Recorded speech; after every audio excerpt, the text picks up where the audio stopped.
All right. Hey guys, this is Praveen, and I'll be TA for this day 9 lectures. And today, I think we'll be seeing about impacts and regulation of artificial intelligence and climate. So, a little about climate change. It is a global non-profit that catalyzes impactful work on at the intersection of climate change and machine learning. And for asking questions, you can access the lecture and Q&A channel in the community platform, and so the questions with more number of votes should be asked. So and all participants are required to abide by the code of conduct, and if any issues, you can uh, report to this email ID, reporting@climatechange.ai. So today's schedule is going to be from 6 UTC till 8 p.m. UTC, and today we have like three lectures. The first is greenhouse gas impact assessment of artificial intelligence. The second is AI ethics and policy. The third is climate innovation policy. So this is the first lecture, and it will be taken by George Kamiya and Lynn Kaack, and it's going to be about greenhouse gas impact assessment of artificial intelligence. Yeah, so George and Lynn, I'll let you guys take over.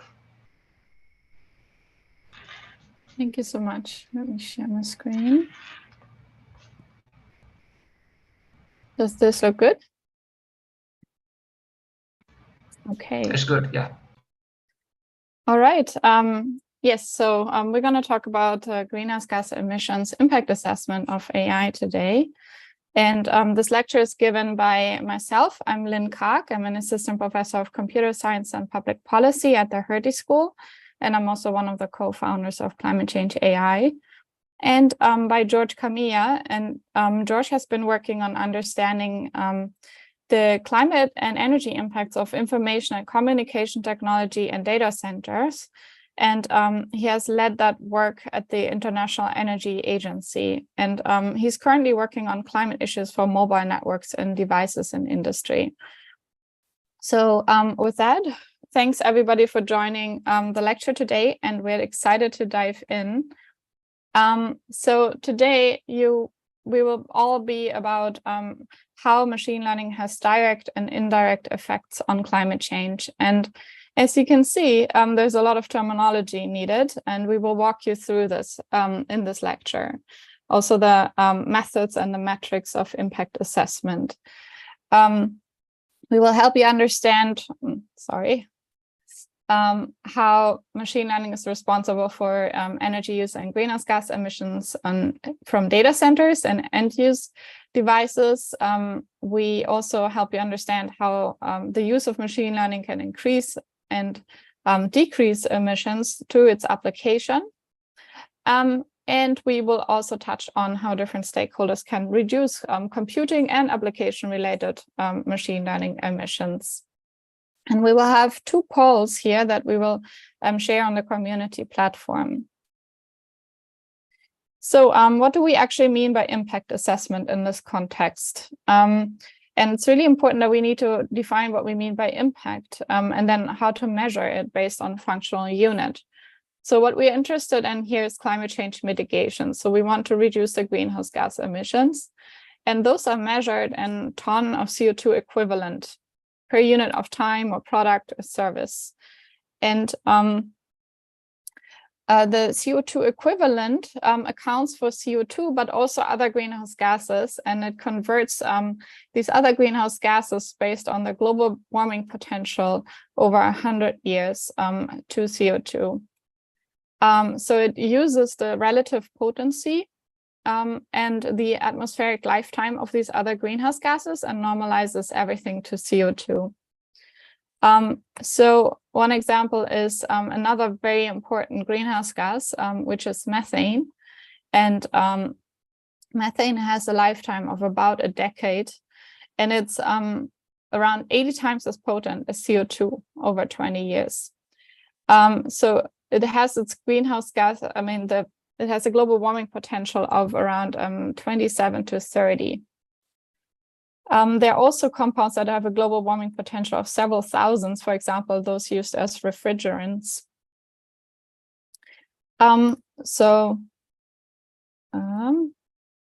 before we talk about how to measure the impact, I want to hear actually from your experience with impact assessment. So we have prepared one poll, and I encourage everyone to also head over to the CCAI community platform and answer based on your experiences. Have you ever estimated the greenhouse gas emissions footprint or impact, and where have you done so? And I will continue speaking in the interest of time, and we will look at the results in a few slides. So how do we actually do impact assessment? And one very central method here is the life cycle assessment, LCA. And that is a way to assess the impacts of products or process or service. So we really have a product view here. And it looks at the whole value chain, starting from the cradle. So for example, raw material extraction, over the use phase to the grave, which is the disposal. And the figure here shows the different stages in more detail. And the full analysis is from cradle to grave, but LCA can also be used for parts of the value chain. So for example, from gate to grave. There are some limitations of the method. So LCA leaves a lot of room for assumptions, for example, regarding the system boundaries. And it also doesn't deliver unique results. So it's more like a family of methods. So to illustrate how LCA works, I wanted to use the simple example of a vehicle. In the past, there have been people arguing that electric vehicles have higher life cycle emissions than internal combustion engines. And LCA can help to produce these numbers that you need to compare these two technologies. So in this example on the right, you can see actually the numbers computed by the International Council on Clean Transportation, comparing internal combustion engines with battery electric vehicles. And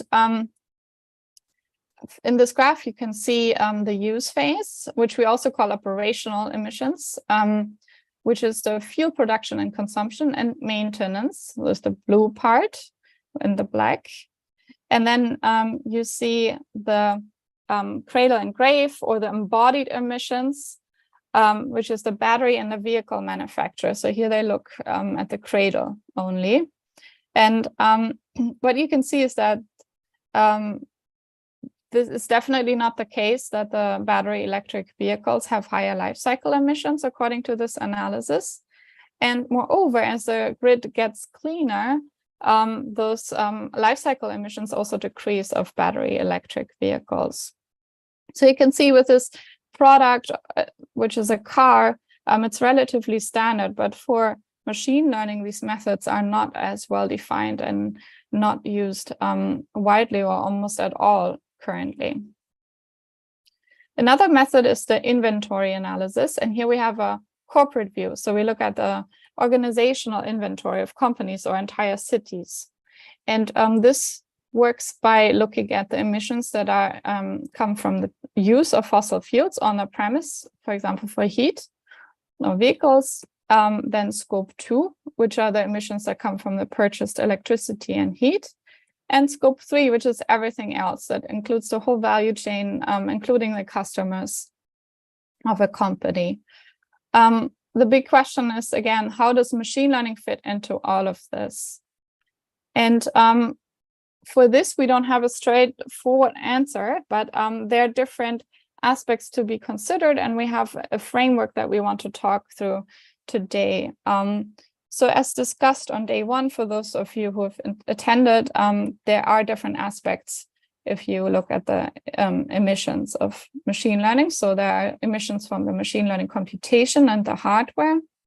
There are emissions that come from the application of machine learning that can both decrease emissions and increase emissions. And then there are effects that we call system level impacts, the way that machine learning interacts with the overall economic system and its effect on emissions. So I wanted to cycle back quickly and ask if the results of the poll are already there.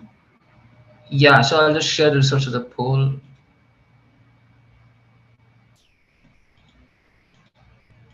So could you guys see the screen?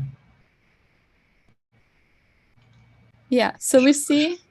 Yeah, so we got 17 Okay, responses. Yeah. nice. Okay, so actually there are quite a few that have estimated emissions. Mostly in situations where you compare travel options, but also quite a few of you have never actually estimated greenhouse gas emission impacts. And unsurprisingly, very few have estimated the emissions from machine learning. But we have one case of estimating the emissions impact from applying machine learning in a project. So that's great. Maybe you would like to share in the community platform what you did there. Would be interesting. All right, so I cycle back to the presentation. Thank you. Okay. So this should be visible now. All right, and this is the overall framework that we sort of use as the basis and come back again and again today. And this is from a recent paper where both George and I have been co-authors on. And we wanted to just illustrate all of these impacts that I just touched on in one place. And this framework is intended to help researchers and practitioners think about how to better develop impact assessment for machine learning.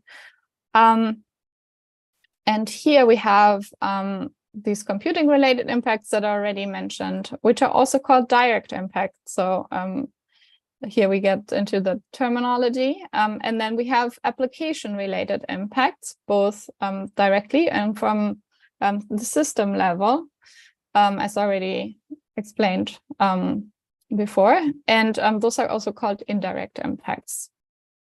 So we will have now George, and we will hear about the compute-related impacts or the direct impacts of AI. Great. Thanks so much, Lynn. You can go to the next slide. So yeah, here in this section, we'll be zooming into the compute-related impacts that Lynn just talked about. So the direct effects of ML on climate change. So if we break down the compute-related impacts, so here what we're talking about effectively is all the emissions associated with the data centers, the data networks, the devices that are used to develop, train, and deploy machine learning. So, and as Lynn mentioned, there's kind of this life cycle view. So this includes both the use phase, the operational emissions that come from generating electricity that power data centers, networks, and devices. That's often what we're talking about. But there are also important emissions coming from embodied emissions. So the energy use and emissions associated with extracting raw materials to manufacture different devices, servers, networking equipment, and then ultimately disposing of that hardware. So we need to be to keep in mind both of these aspects of emissions from the life cycle of computing. In the next slide, we've got some headlines from 2019. I think there's been growing public interest on the carbon footprint of machine learning from around the time this paper was published. So this is an important paper that brought attention to the topic in 2019 from Emma Struvel and colleagues that estimated that training and fine-tuning a large language model could emit hundreds of tons of CO2. And there's a lot of media coverage kind of comparing these to different types of lifestyles or the life cycle emissions of a car, for example. And here, actually, Lynn, maybe we could skip to the interactive poll before we go further. So it's a couple slides down. So this headline was really about the training. So maybe we'll take this opportunity to try to think about the GHG footprint, the greenhouse gas footprint of lots of discussion around ChatGPT. So if you could think about whether you might think the footprint of training GPT-3 has been less, equal, or more than the cumulative emissions footprint of deploying ChatGPT since its public release last November. So we've got three options: is training less than deployment, is about the same. Is training likely to be more than deployment? So if you could submit your answers, we could discuss that a couple slides later. But yeah, Lynn, if you could skip back now to the slide after the headline. So the next one, yeah, thanks. Yeah, so since 2019, many more papers have been published that have estimated the carbon footprint of training ML models, different sizes of models. And as ML practitioners have become more aware of the climate impacts of their models, there's been increasing interest in developing tools and calculators to estimate the emissions from ML, and also discussing how those emissions can be reduced. If we look at the next slide, we can see that from this chart from Julian Simon at Hugging Face that the size of the largest ML models have grown exponentially over the past couple of years. So at least 5,000 times larger than the biggest models from 5 years ago. And so the amount of energy needed to train these models has also increased. Just as an example, Google's 540 billion parameter Palm model used some 3 million kilowatt hours to train, which is roughly equivalent to the annual electricity consumption of around 1,000 European households. And just to put this compute cost into context, research have estimated that the equivalent cost on AWS would have cost around $25 million US. So we can, yeah, I don't know if it's too soon to look at the results, but I'm going to give away the answer in the next slide. So maybe it's a good point to look at the responses. Yeah, so it's 11 responses, so it's okay, I guess. I'll just share the code for it. Thanks.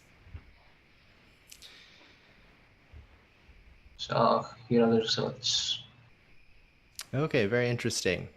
So it's kind of split evenly between training is less and training is more, with some saying about the same.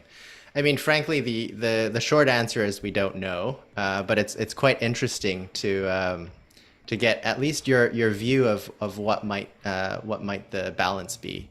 And we have some data points to suggest one direction or the other. Oh, it's actually heading the other way. So let's go back to the slide. So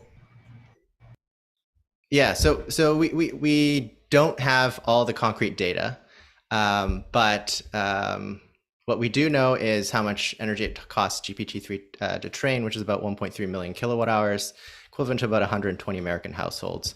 And then one kind of back of the envelope estimate on ChatGPT deployment is kind of in the order of 1.2 to 23 million kilowatt hours. So at least, and that's just in 1 month. So it's more likely that the inference, the application of ChatGPT has been larger. And we can, some of these data points, we can kind of understand why that might be the case. So there's been a lot more attention focused on estimating the carbon footprint of training compared to inference, but based on the data that is publicly available, for example, this chart from Meta and Google, inference is probably at least double to more than 2 times the energy use of training. And that's just for their operations. So this doesn't even include the energy use in end user devices or networks. And as ChatGPT and other tools are becoming increasingly adopted by mainstream consumers, there is growing concern about the aggregate emissions impacts of ML. And this is really because training is more energy intensive on a per unit basis, per run. But of course, inference is deployed, and so it's much more frequent, so the overall aggregate impact is larger.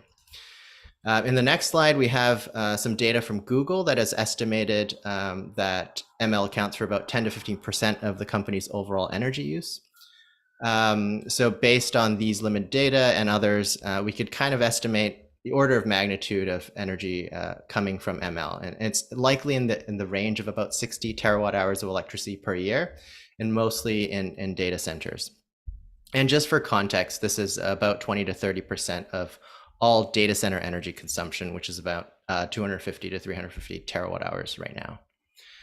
In the next slide, you can see kind of the bigger picture. So carbon emissions related to the footprint of ML is probably less than 0.1% of global emissions. So that seems quite small. If we look at the ICT sector as a whole, it accounts for about 1.4% of global emissions.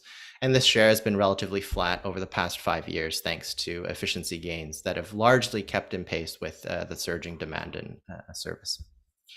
But there are questions about whether these trends can continue because demand for ML and other digital technologies is growing very quickly. So on the left, you have two charts showing from Facebook that demand for ML inference and training have more than doubled every year. And on the right, you can see that their energy use in data centers is growing at about 40% per year. So there's been some efficiency improvements, but certainly not the pace to keep energy demand flat from their data centers. So how do we reduce these compute-related impacts? There's kind of four main areas. There's model-related opportunities, like reducing the model size, reducing the number of training runs. And then kind of the others are kind of related to hardware and electricity. So can we use more efficient computing hardware? Can we decarbonize the electricity systems that run those data centers and devices? Can we shift to times when there are cleaner electricity available on the grid? And then importantly, decarbonizing supply chains. So those are to deal with those scope 3 emissions, the embodied emissions, and increasing circularity of hardware. In the next slide, we can see that the energy efficiency of hardware has improved. Companies are developing specialized hardware. So this is just an example with Google's tensor processing unit, which was shown to be 30 to 80 times more energy efficient than a contemporary CPU or GPU at the time. The next slide is a study published by Facebook researchers that have shown that big efficiency improvements have been had from more efficient models combined with hardware and improving at roughly 20% every 6 months. So kind of on the energy efficiency side. So on the next slide, we see the carbon intensity of grids globally. So this is just a group of countries that I chose, but you can see really two main messages from this chart. So one is that some electricity grids are much cleaner than others. So you can see at the bottom there, Norway, France, Brazil, those are largely either powered by hydropower or other renewables. France has a large share of nuclear power, which is zero carbon. Meanwhile, South Africa, India, and Indonesia, who heavily rely on coal, are still very carbon intensive. The second message I'd like you to get is that many grids are getting cleaner over time. So if you look at Denmark or Germany, Denmark and United Kingdom, for example, their carbon intensity has dropped by about half, maybe more than half for Denmark over the last 20 years. So there's kind of a dynamic aspect to grid as well.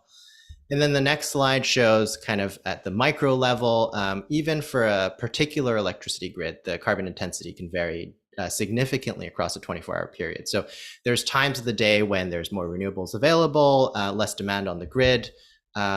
So there are opportunities to take advantage of that lower carbon electricity. So Lynn, if you click once, so if you imagine your workload lasts for a specific amount of time, in this scenario, you're kind of using some of the higher carbon grid. But if you're able to delay that start, if you could click again, you're reducing your emissions. You're still achieving your workload. So this is just one of the potential options to reduce carbon emissions, just from flexibility. And I understand Mel will be covering these kind of strategies and other strategies in the tutorial focused on reducing your impacts. So we're looking forward to that. On the next slide, we see kind of the purchasing of renewable energy. So we've talked about kind of the grid electricity, but a lot of these big data center operators are also some of the biggest buyers of corporate renewables in the world. So actually the top 4 are all data center operators: Amazon, Meta, Microsoft, and Google. And the ICT sector as a whole accounts for about half of all corporate renewables. So you might see, here claims that they've reached 100% renewables, and that just means that they're buying as much renewables each year through these power purchase agreements as they're using in their operations. And if you go to the next slide, you can see that that doesn't mean that they're necessarily running with renewables all the time. So obviously data centers run 24 hours a day, but solar and wind aren't available all the time. So They also, some of these purchase agreements are not in the same grids in which the data center operates. So this kind of carbon clock idea, this is Google's map, but you can see in Oklahoma, it's largely green, so very low carbon electricity throughout the day. But in Singapore, they're still heavily reliant on natural gas. So, there's going to be challenges there in terms of, even though they're purchasing wind power and other grids, the electricity feeding that data center is actually supplied by gas. So they've announced, these targets to get to 24/7 carbon-free electricity by 2030. Microsoft has also announced a similar goal. So this kind of highlights the importance of matching both location and time, and you can, use ML to better forecast the wind generation, solar generation, shift workloads between different times of the day or even different sites. So you might be able to go to have your workload handled in a low carbon grid instead. And the last slide I've got before the key takeaways is just really to reemphasize that operational electricity is important for data centers because they're running flat out and they're quite energy intensive, but we also need to decarbonize the supply chains. So from raw materials extraction, producing IC chips and so on, all the way to disposal. So you can see on the chart on the right, it's quite small, but user devices, about 50% of the life cycle impacts of devices actually come from production. And this share is even larger for smartphones. So for a smartphone, about 80% of the life cycle impacts come from materials extraction and manufacturing.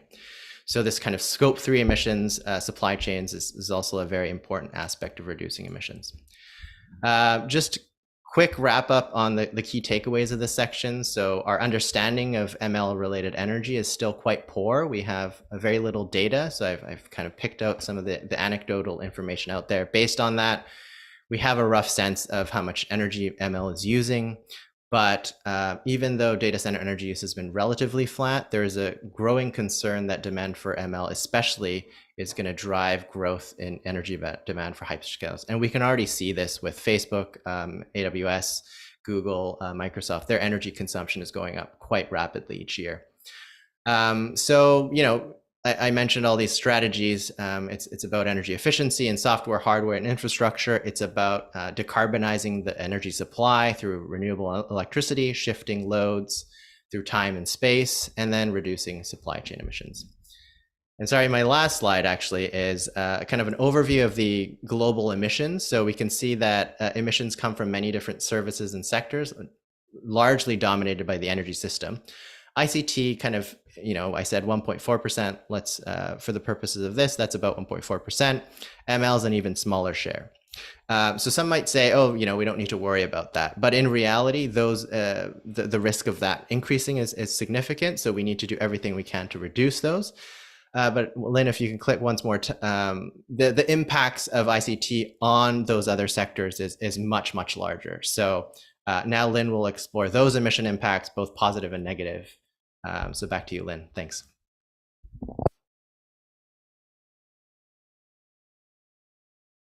Yeah, thank you so much, George. All right, so let's get into how we can estimate the emissions impacts from applying machine learning in all of these other sectors.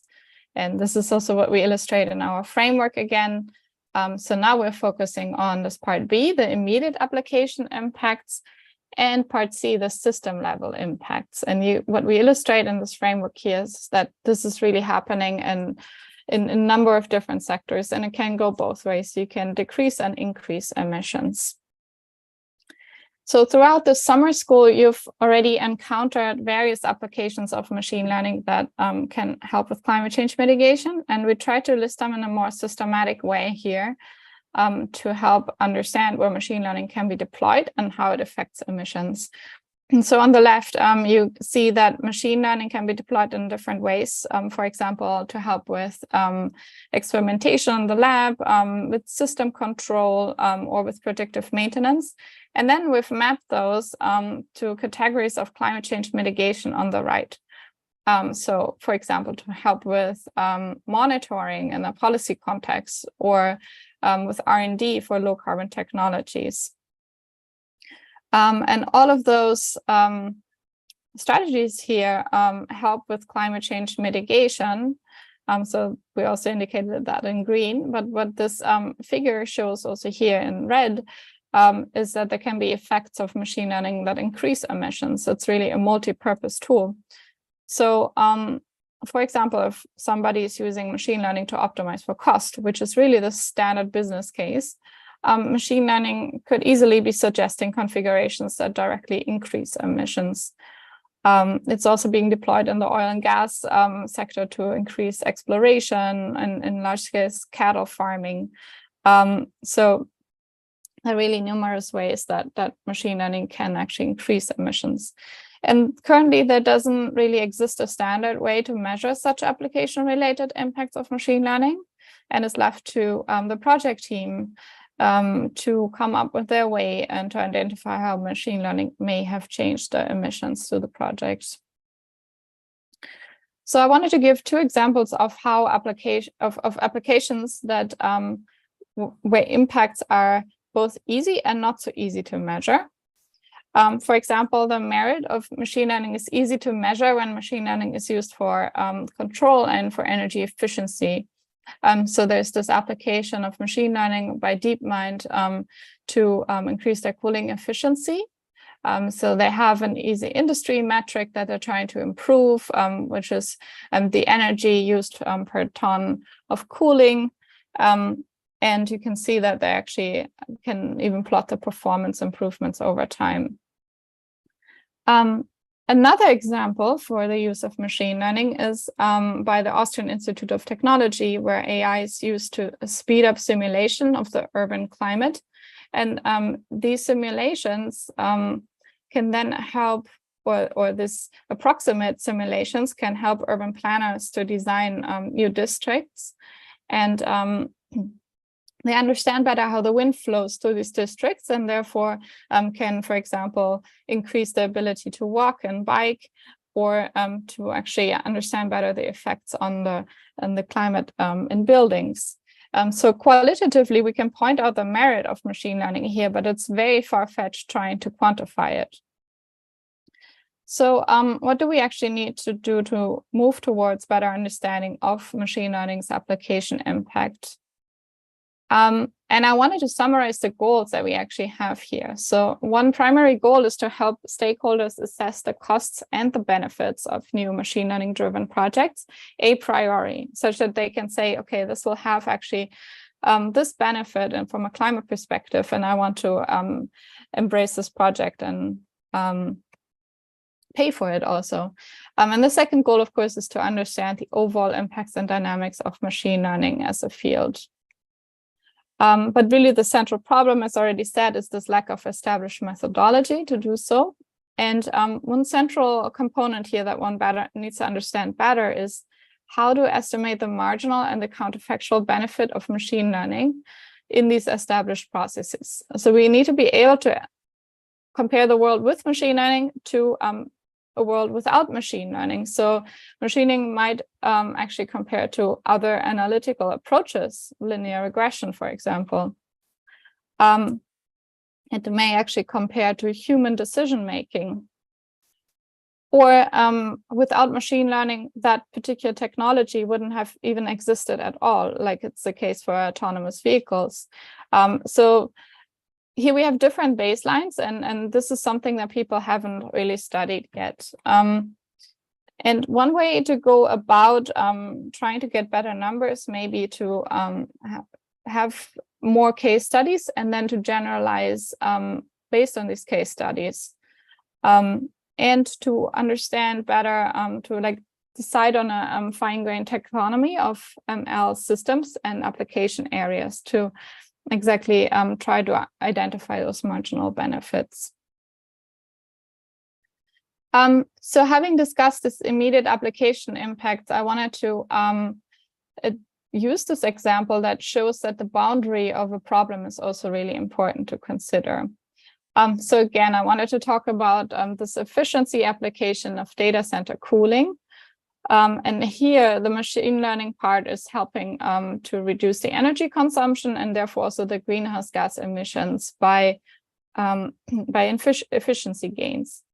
And this application is, of course, also reducing energy costs. So now this results in a situation where we may offer computing at lower costs. So we actually may then, with this lower cost of computing, increase the demand of computing. And this may lead to higher energy consumption again. So this is a very commonly known effect with energy efficiency applications, which is called the rebound effect. And this is what we want to call the system level impact. So here we actually have effects beyond the immediate application, the immediate project, that will change the greenhouse gas emissions impacts. So again, this is with this fourth or this third level of system level impacts. And I wanted to walk you through some of the system level impacts that we've identified. So the first one is the rebound effect. Again, reducing energy consumption reduces cost, and that in turn saves money that can be used to cause more emissions elsewhere or in the same application. The next example refers to lock-in effects. So technologies compete and dominate one another, and you may end up in a situation where you're locked into a suboptimal technology from a climate standpoint that hampers decarbonization. So for example, when oil refining and oil products are made cheaper, we are at risk of remaining locked into oil products. And another example of this may occur with autonomous vehicle that can lock us into individualized and energy-intensive driving. We have also consumer behavior that we all know that trends in advertising that can actually change consumption patterns. And in those products that we consume, we have these embodied emissions that come from manufacturing them and from their disposal. And machine learning is widely used in advertising and in social media, so it might have large effects on the consumption patterns of people. And then lastly, we also considered communication and education related effects, which can help, for example, to increase polarization and opposition to climate policies.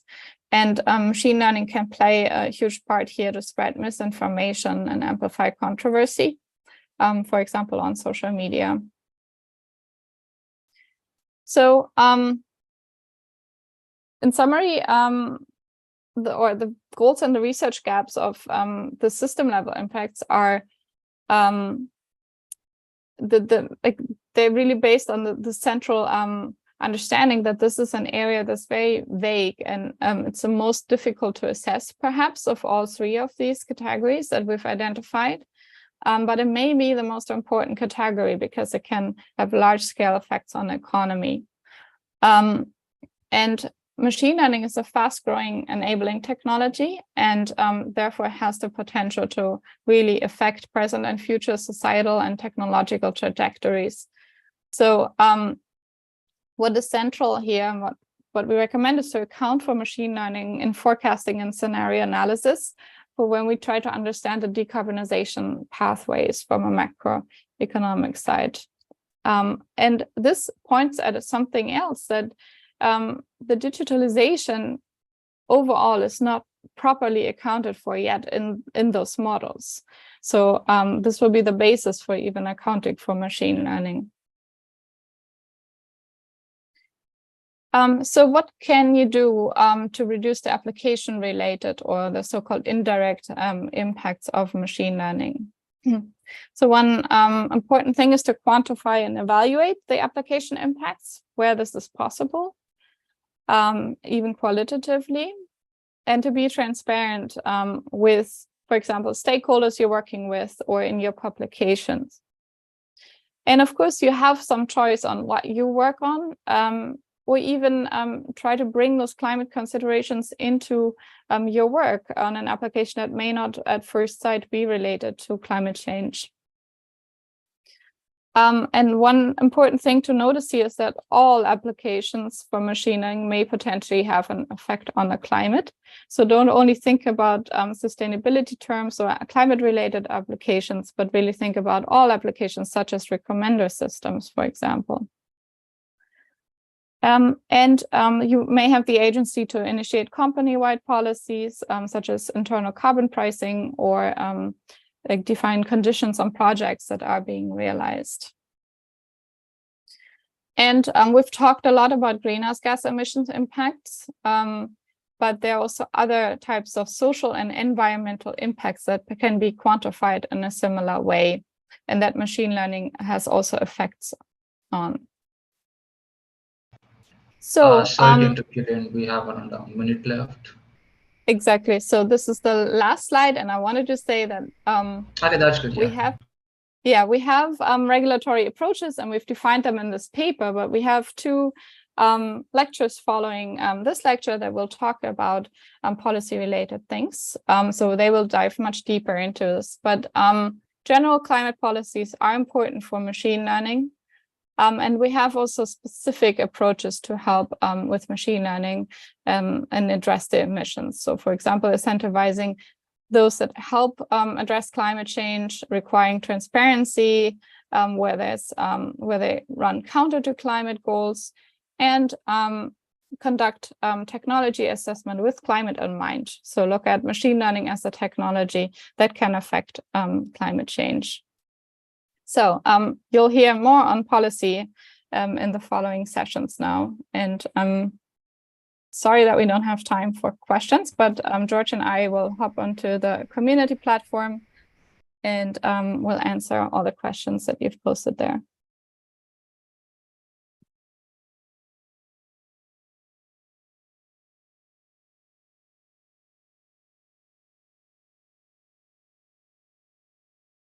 You're muted, Praveen. Oh, sorry. Okay. Thank you, George and Lynn, for the lectures. So that was great, and we'll get started with the second part of the lecture.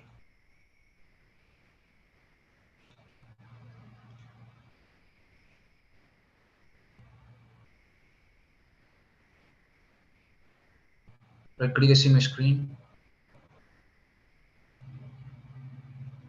Okay. Now, like, we begin the lecture 2 of the day 9 AI ethics and policy, and this will be taken by Sasha and Amanda. A little bit introduction on Sasha and Amanda. So Sasha is a researcher in ethical and sustainable AI at Hugging Face, and as well as a founding member of Climate Change AI. And Amanda was also a member of Climate Change and AI, and more recently she has worked as an assistant lawyer in the field of environment law, Council of Europe. So I'll hand it over to Sasha and Amanda if you guys are ready. Thank you. So I'll share my screen. You guys see my screen? Yeah, it's good.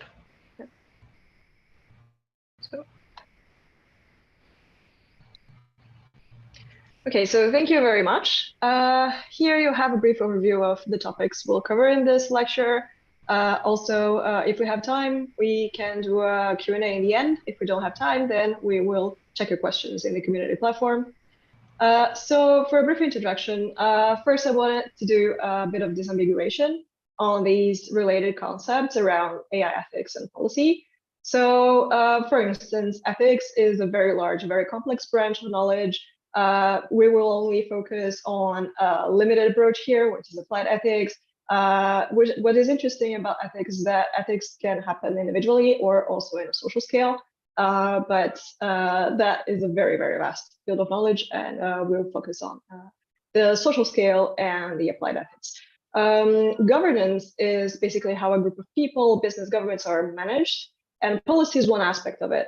Also, something that is interesting here is the concept of stewardship, which is taking care of something that's not yours or not exclusively yours. So, for example, the idea of stewardship here is interesting because when you're talking about AI, you have, for example, data stewardship. That is, you are taking care of data that is not yours. So you have the responsibility with it. Also, in the field of governance, one aspect of it is policy. Policy is a set of ideas or a plan on what to do with certain situations when agreed by a group of people, a business organization, a government, etc. It includes, but it's not limited to regulations and laws, but it includes also choices and actions to pursue certain goals.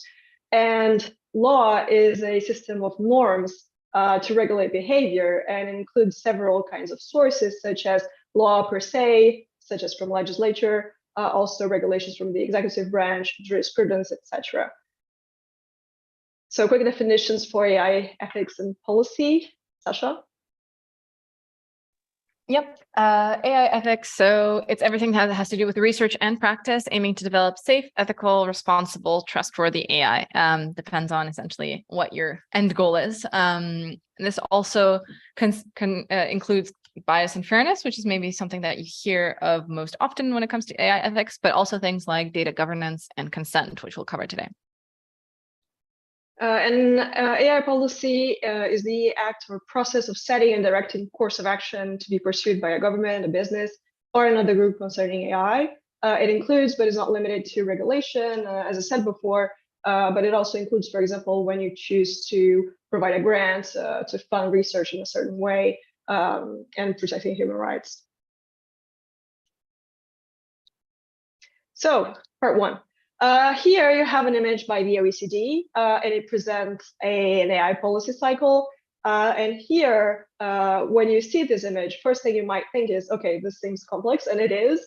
And you have a lot of different stakeholders, and it's all true. But also in here, you can see that this is presented in a linear fashion, but these things are not always linear.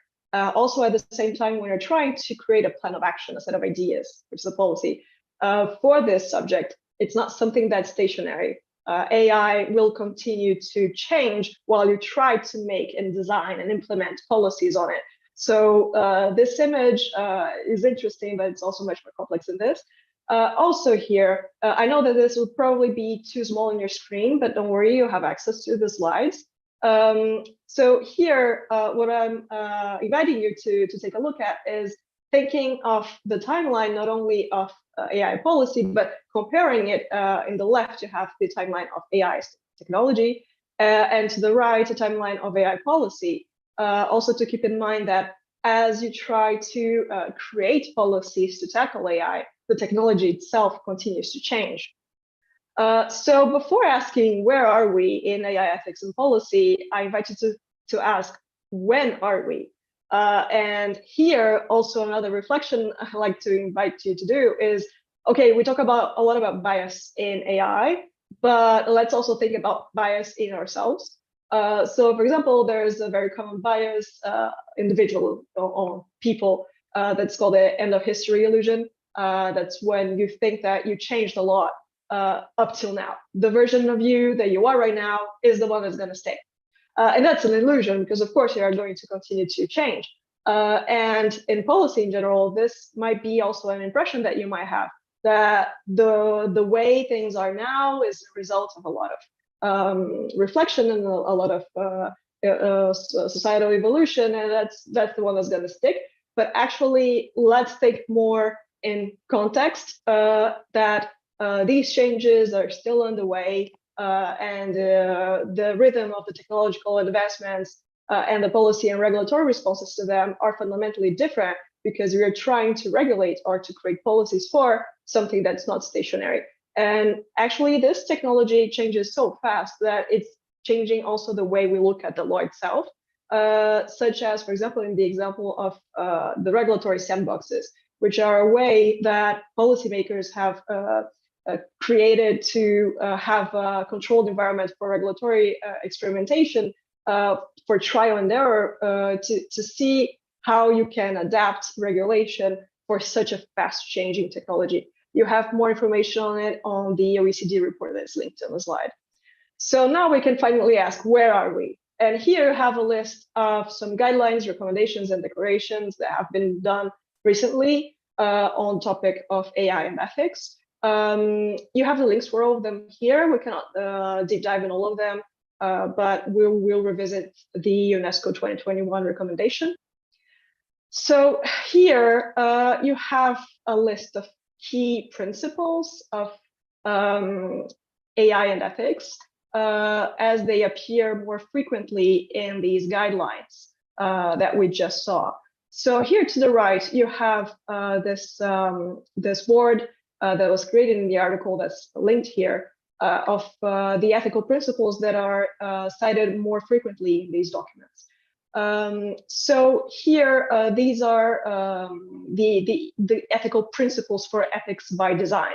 And the aim of ethics by design in AI is to incorporate ethical principles into the development process of AI, allowing that ethical issues are addressed as early as possible in this process. And here to the left, you have the 5 principles that are more often mentioned, and they are near global consensus and ethics of AI. So, for example, transparency states that end users should be aware they are interacting with AI systems, and also it includes the concept of explainability.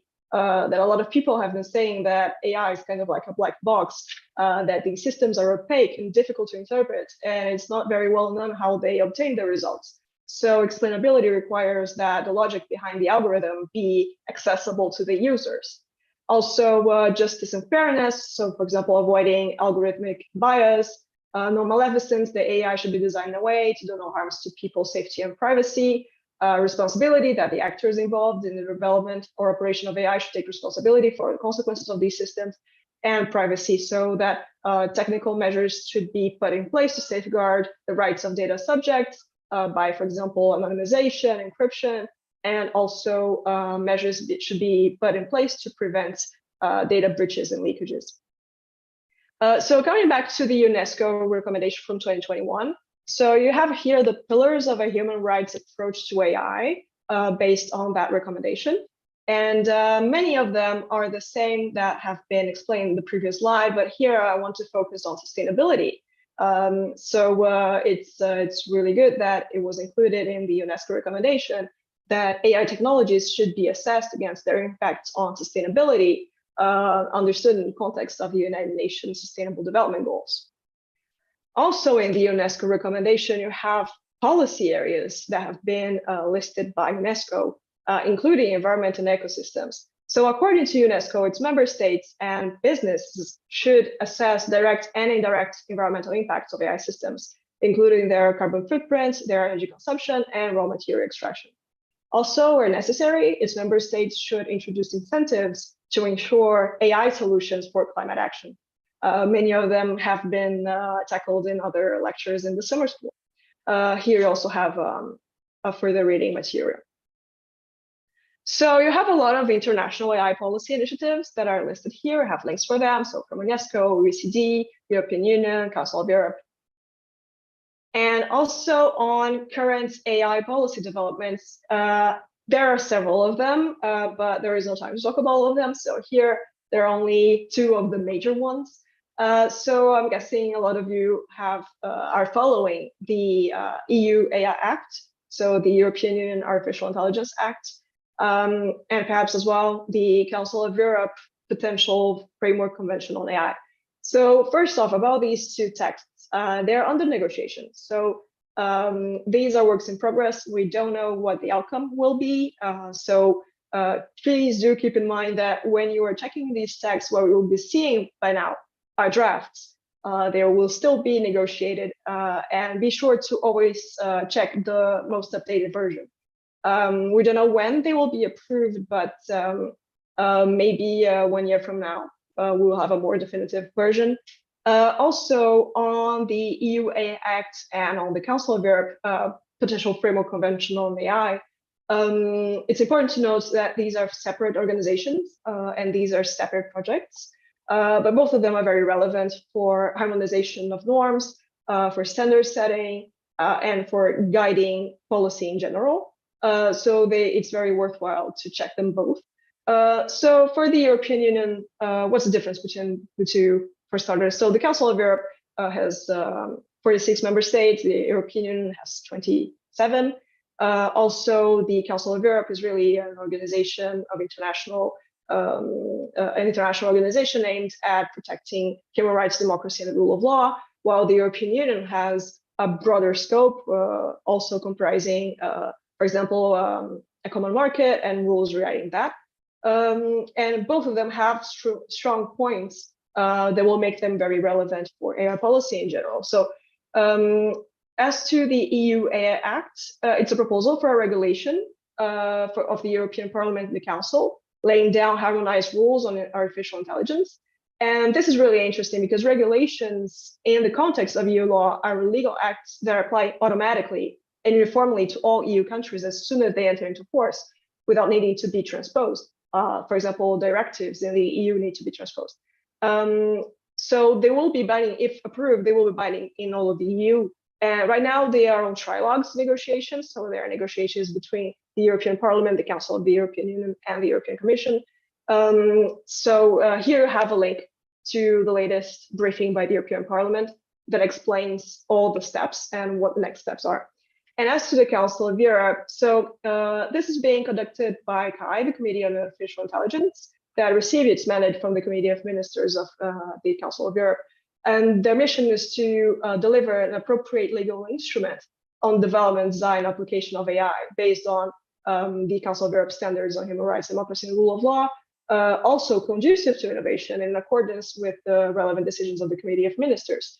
In the website here of the CCAI, you can check out the latest versions of these potential framework convention. This is still under negotiation.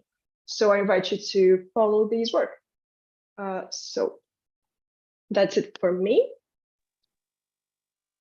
Should I share my screen? Yes. Okay.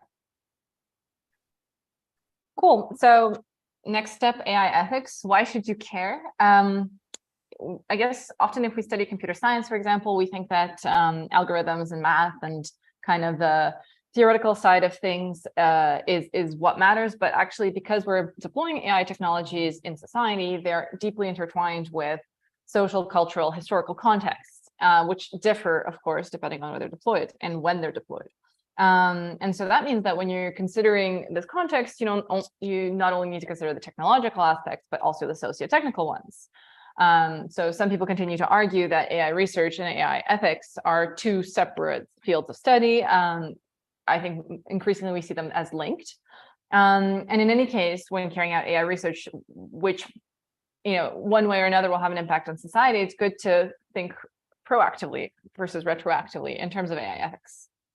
So just since this is a brief overview, I'll talk about a couple of challenges and a couple of mechanisms in terms of AI ethics to try to show you both sides of the coin. When it comes to challenges, so bias and fairness is definitely one of the ones that we hear the most about. All models are biased, just to start with. There's no such thing as an unbiased model. What's important to understand is what kind of biases it encodes. So if the data was gathered from a specific region, a specific country, it won't necessarily be representative of others. Actually, it's usually not representative of others. And so, for example, if you're using climate data that's gathered in a certain region and you're applying your model, even in a universal way or in another region, you might probably have some disconnects. There's no one-size-fits-all solution for detecting bias. There's different things that people do. Things like involving domain experts, because sometimes, if we don't have the necessary knowledge, someone else will. They'll understand what the disconnect is. They'll be like, oh, well, this actually doesn't apply in my context. Making an evaluation set that's representative of what will be the, for example, the application data, the input data, and testing a model based on that. So if you train your model on, I don't know, iNaturalist or some like very broad, very big data set, you can also create a specific evaluation set and be like, I'm going to test on this because it's representative of my data. And it could be something like, nighttime images. It can be something like far away or close-up images, right? Like it doesn't necessarily have to be biased in the sense of kind of demographic bias or even category bias. And using a variety of metrics. That's actually a really important one. It really helps figure out, for example, if your model is doing worse on certain categories, if it's doing worse, like if you have 95% accuracy, but the 5% you're missing is all from a certain group, that really helps you hone in on the representativity of your model with regards to that group. So for example, we did a project with David Rolnick. We looked at ImageNet 1K, which is like 1,000 classes from ImageNet that are often used for benchmarking AI models. And we found that actually 269 of these classes are wild animals, which is already pretty strange because this is supposed to be like a very generic, very broad data set. And then we found that a lot of these examples are wrong. Like some of the classes were actually like over 90% wrong. We asked domain experts to validate the images. We saw a lot of geographical bias, like from given regions or given continents. We saw a lot of fake images and blurry images. So these are all biases, right? Maybe you can see them from a technical perspective, you can see them from a biodiversity perspective, but it really represents ways that the models represent different categories.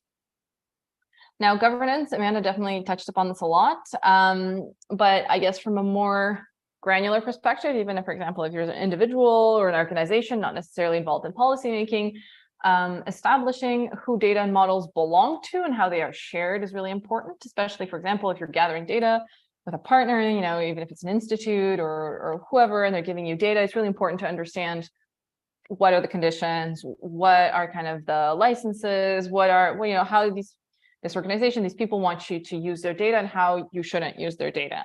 And currently, I guess we have a bit of a bad reputation in machine learning that we kind of take all the data we can get and we don't necessarily share the benefits. And so there's been a lot of pushback about like how data is shared, how models are shared, how benefits are shared, and what are mechanisms to establish in order to maintain a certain balance of power. Of course, sometimes you can use existing licenses, but increasingly what people have discovered is that there are not really loopholes, but there are cases that don't get covered by these licenses just because they're not made with machine learning in mind. So sometimes this involves creating new licenses. So the big science project that I worked on last year, we created a responsible AI license specifically for the use case with lawyers that kind of defined how the model could be used. We're seeing also in terms of data governance, increasingly distributed, decentralized modes of governance that are really exciting, like indigenous data governance. Essentially what they've realized is that their data has been taken, for example, by big tech companies, and they haven't received much. And so they're developing their own kind of guidelines, their own frameworks, for example, in order to do machine translation or to gather data about indigenous territories and things like that. And it's interesting because it's a completely different way of perceiving. It's not really this like all the data you can and train like this big model. It's more like interdependence instead of like putting all the data in one basket. Sovereignty, so each retains licensing on its data, like each, for example, indigenous community will retain its own data, sovereignty, and recognition. So often they will have extensive acknowledgement sections to say where each bit of data was actually taken from. And accountability. So currently there's this like kind of gray area right now. What happens if things don't go as planned in machine learning, right? So what happens if you deploy a system that makes an error or misclassification, however you want to call it. And so this can be in case of predictive policing, maybe things you've heard about, facial recognition gone wrong. But even in the case of, for example, an AI-powered agriculture app that will tell a farmer to plant her crop too early and then she loses it to frost. What happens then, right?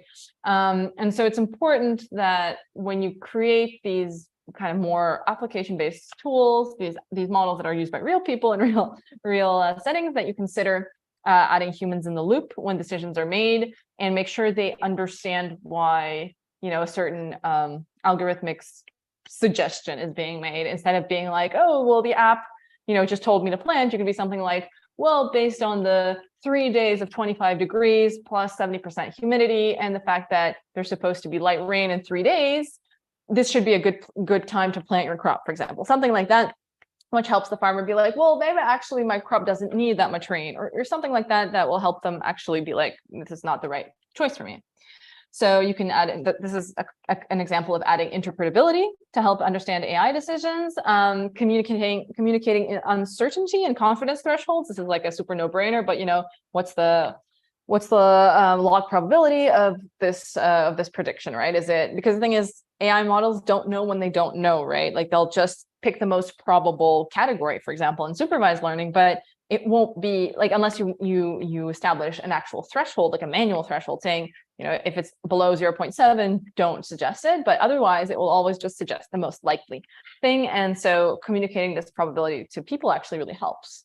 And obviously documenting blind spots and failure cases. And I think that Lynn touched upon this just before. It's also important to consider, broader impacts. So she's probably spoken more detail about this, but we tend to kind of see our system in even the broader scope of where it's being deployed, but the repercussions can really go all above and beyond to systems and applications and rebound effects and things like that. This is also an ethical challenge. Something that I work on a lot is carbon footprint estimation. And the fact is that large language models in recent years have had pretty significant carbon footprints, which go up to 500 tons of CO2. Actually, Llama 2, which came out today, has 500 tons of CO2 footprint. And that's only considering the pre-training of Llama 2. After that, if you consider the fine-tuning, if you consider the reinforcement learning part, if you consider all the other aspects, it's probably maybe double that.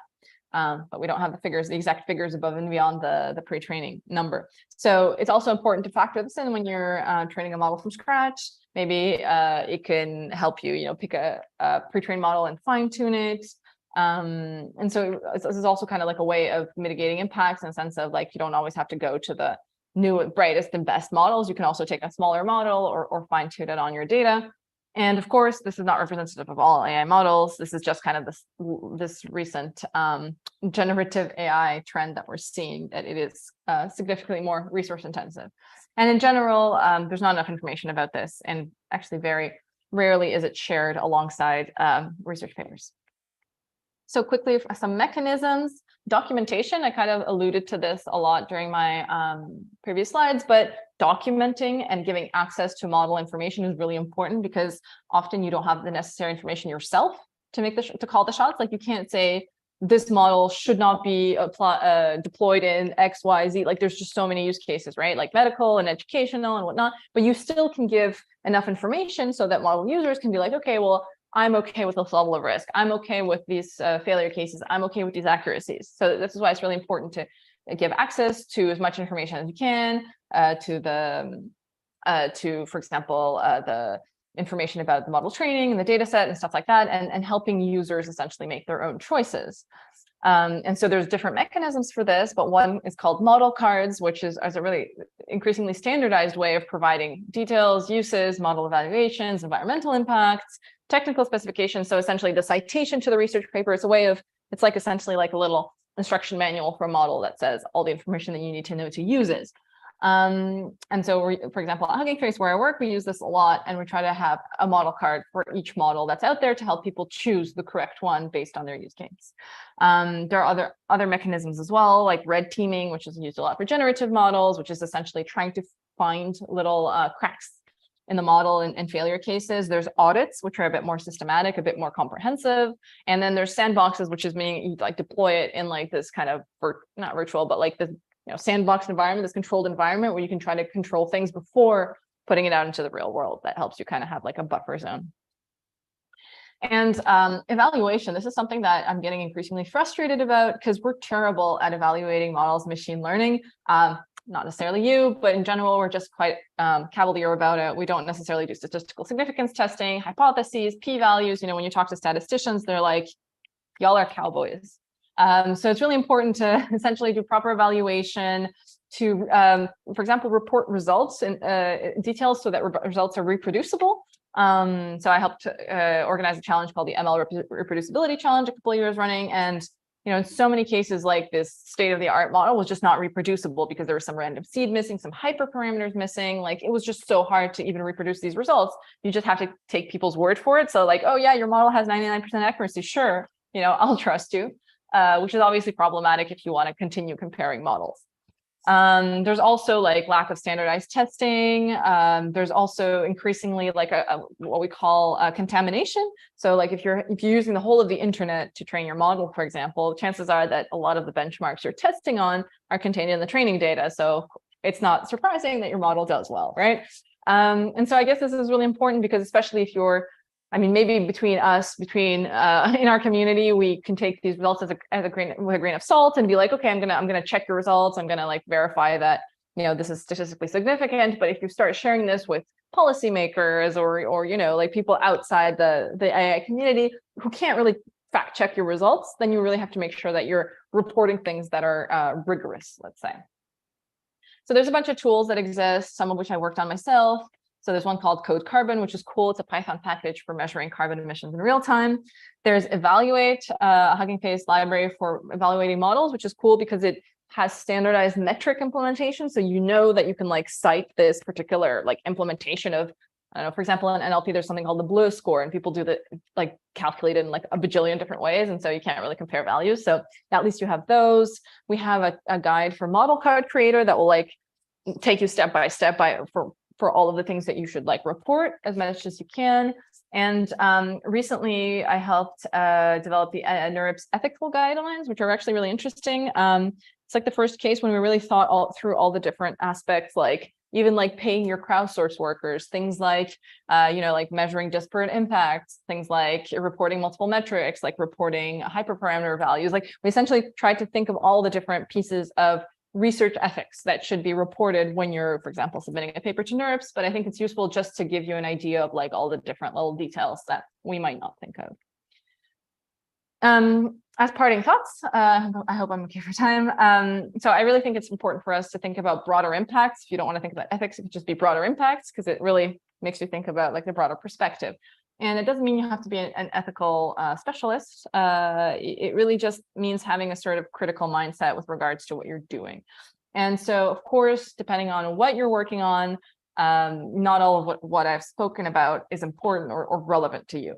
But sometimes even if you have these like ideas about data governance and you're working with some kind of data gathering platform, you can think about things like that. In some cases, you think interpretability can be particularly important because you're helping people make decisions, right? Sometimes it's bias, sometimes it's all three, but it's kind of, it's good to know what's out there in order to use things in your day-to-day.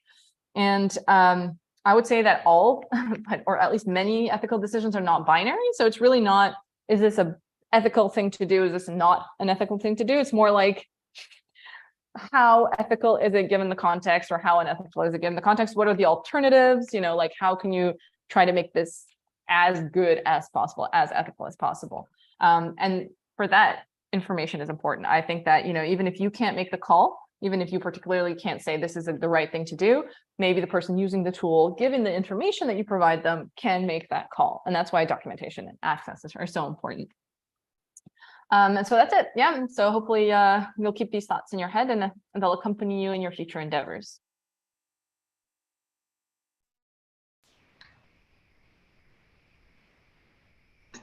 Thank you, Sasha and Amanda. That was a good lecture. And so we don't have any questions yet, I guess. Yeah. So we don't have any questions here. But I think we finished way ahead of time. Okay, no worries. If ever people have questions, they can ask in the community forum. Yeah, people that have any questions, they can ask it in the community forum, and you guys can answer it.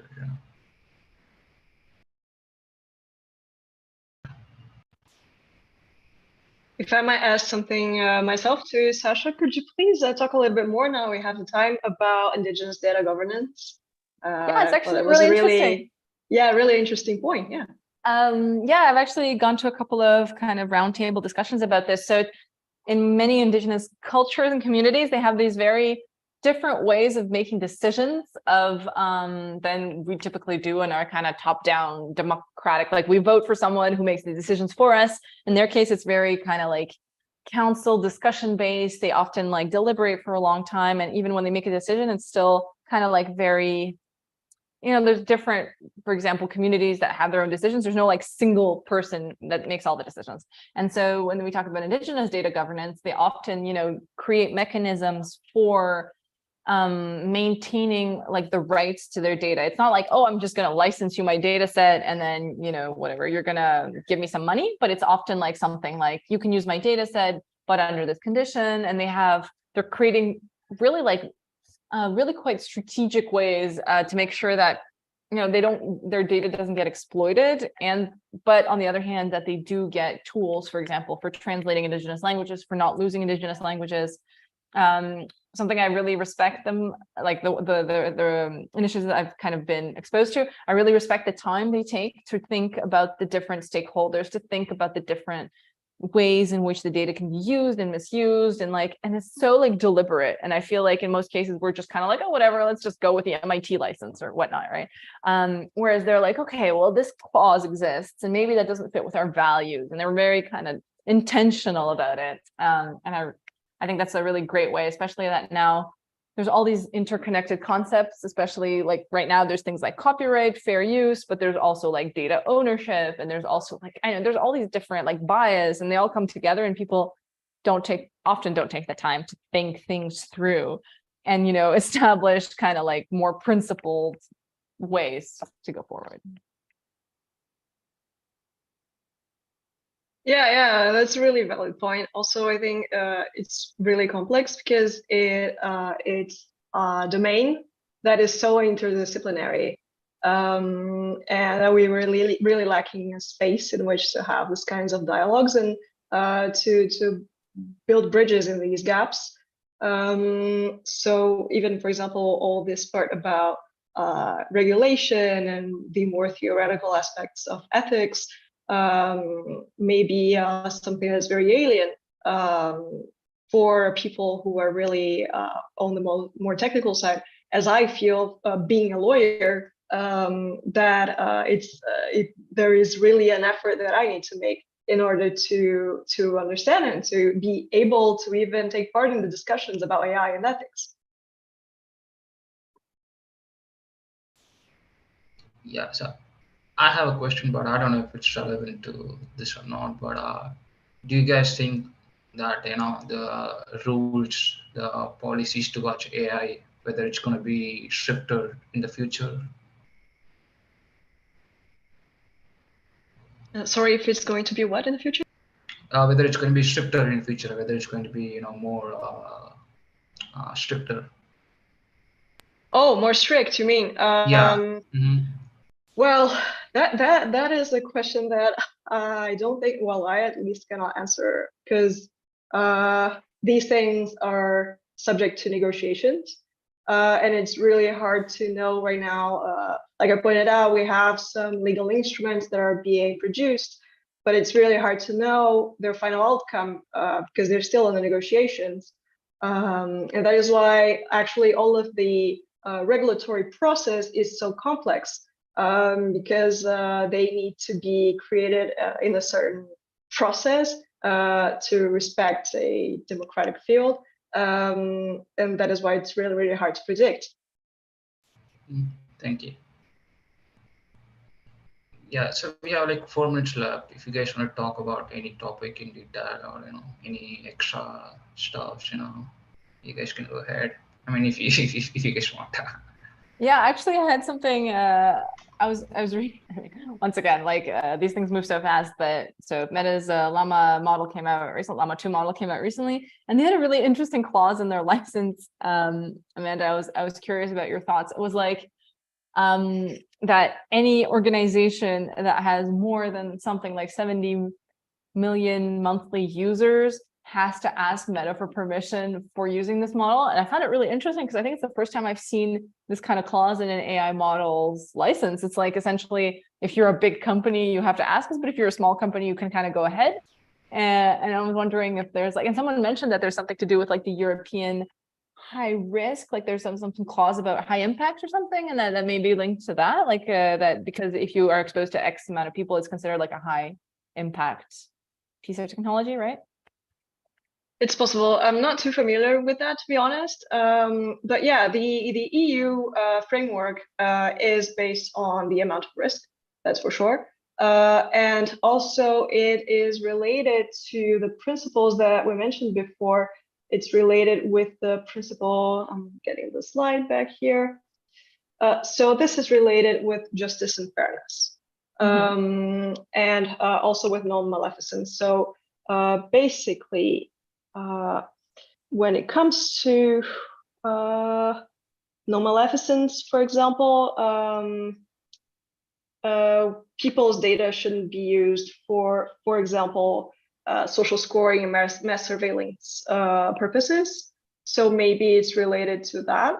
But is the impact also measured by the number of users? Is there some kind of like clause somewhere that says if you're above a certain threshold of users, you're considered a high impact system or no? Honestly, I'm sorry, I don't know the answer. Okay, I'm just really curious. As these things evolve, like if these licenses are going to get more and more specific, because currently people have been tend to like use whatever MIT, right, or whatever license, Mozilla, Creative Commons, but now we're seeing really like these very AI specific clauses about either the number of users or the training data or even like the conditions for fine tuning. So in general, what can be said, I think, safely is that there's a lot of experimentation, and just like you have trial and error in other areas, just like you have a lot of experimentation with AI itself, also the regulation of AI will have to go through a process of trial and error and experimentation, and that is why, for example, there is the rising trend of the regulatory sandboxes that allow for policymakers to try out regulation as one would try out an AI system and see what happens in real life. So changes in these things are to be expected. That's a good closing note. Thank you for having us. Yeah, thank you so much. Yeah, thanks, Sasha and Amanda. Bye. Bye-bye. Yeah, so I think I'll just start with the third lecture of today.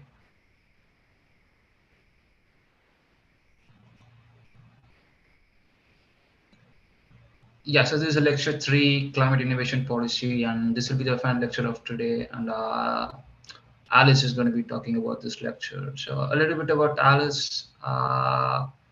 Alice is a postdoctoral fellow at Brown University and has a decade of experience in climate policy, sustainable finance, and international development. So I'll just hand it over to Alice now. If you're ready, Alice, you can start your presentation. Yes, hi. Let me share my screen.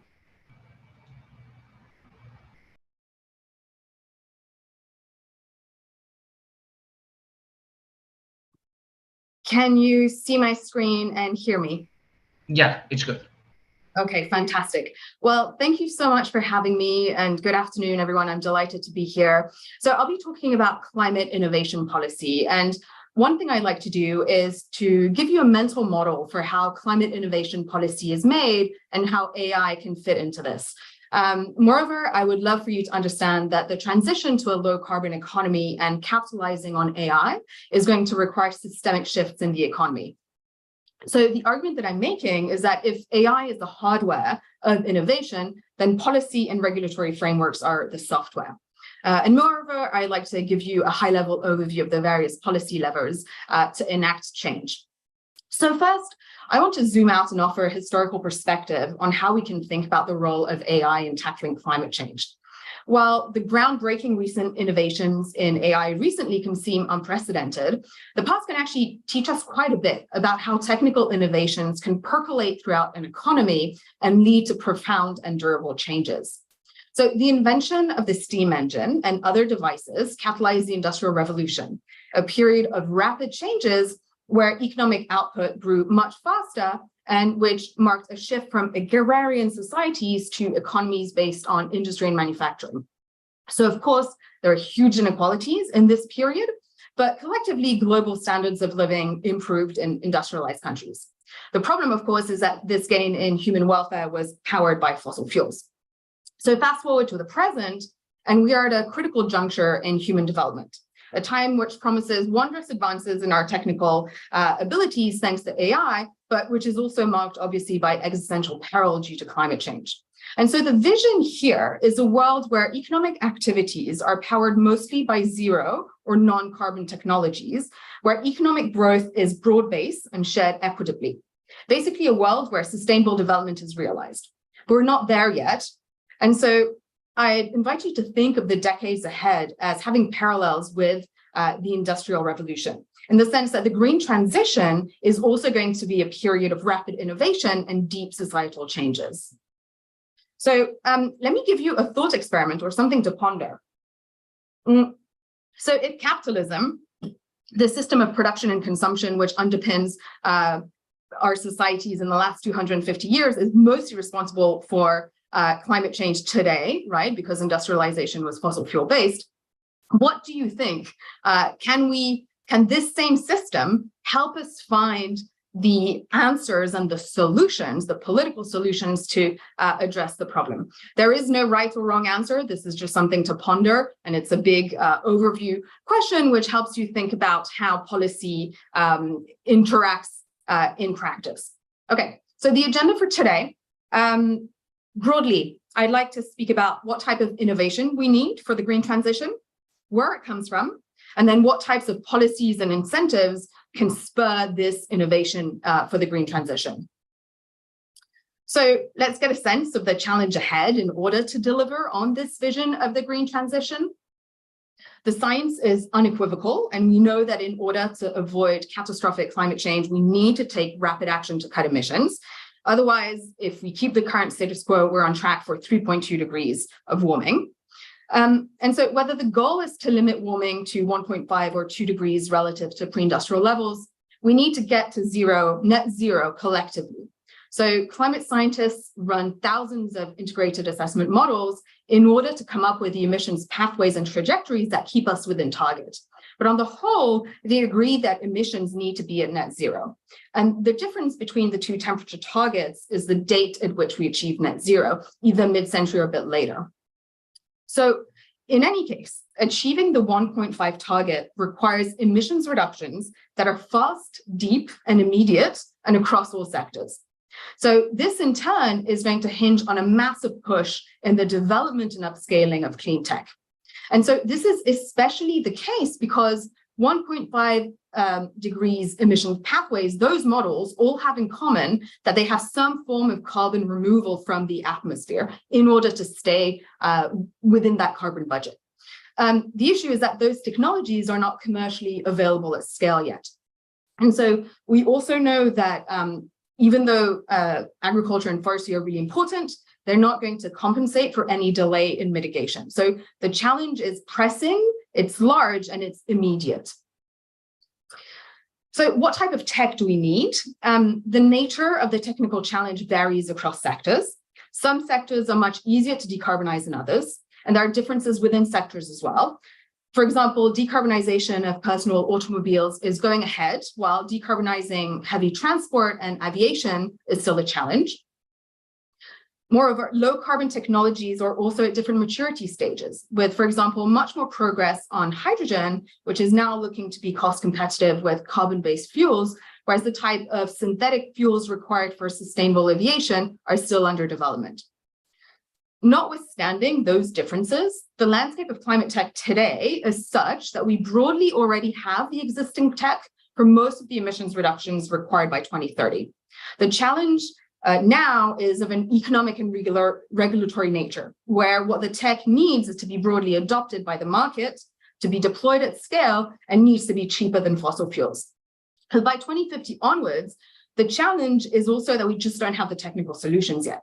And so the tech that we need is going to require much more research and development. But even though this is 2050 and beyond, that doesn't mean we've got time or out of the woods, because of the long life cycle of these research and development, especially in industry. Much of those technical solutions need to be found now in order to have the time for them to reach the market. So there are also cross-cutting issues that are relevant to climate innovation policies. So emissions reductions are not only going to come from production, which is the sectors I've just showed you, but also from consumption. So this means changes in the consumption patterns of an economy. The IPCC estimates that changes in lifestyle patterns such as transport, meat consumption, etc., can reduce emissions by 40 to 70% globally. And obviously, there's a huge uncertainty range given the multitude of possible scenarios. But innovation is going to matter here, right, in terms of plant-based meat alternatives, for example. Another important topic is the scale of investment and across countries in order to reach these clean tech goals. Broadly, public and private investments in the transition, the green transition, are 3 to 6 times lower than what they need to be. And this problem is especially acute in developing countries, which are going to need substantial financial aid and support in their technical capacities in order to reduce these emissions. So finally, I want to mention technology and innovation in the context of government policies. So invention doesn't occur in a vacuum. It is supported and nurtured by a whole host of other factors, such as an educated labor force, available financing for new ventures, and the incentives given in various sectors and industries. So the argument that I'm making is that if technology and innovation are the skeleton that underpin the green transition, in order to function and move, these technologies require a supportive framework of deeply interconnected systems, such as labor, welfare, taxation, and investment policy. And in all of these systems, regulation and the state have a huge role to play. So in other words, if clean tech is the hardware, then regulation by the state is the software.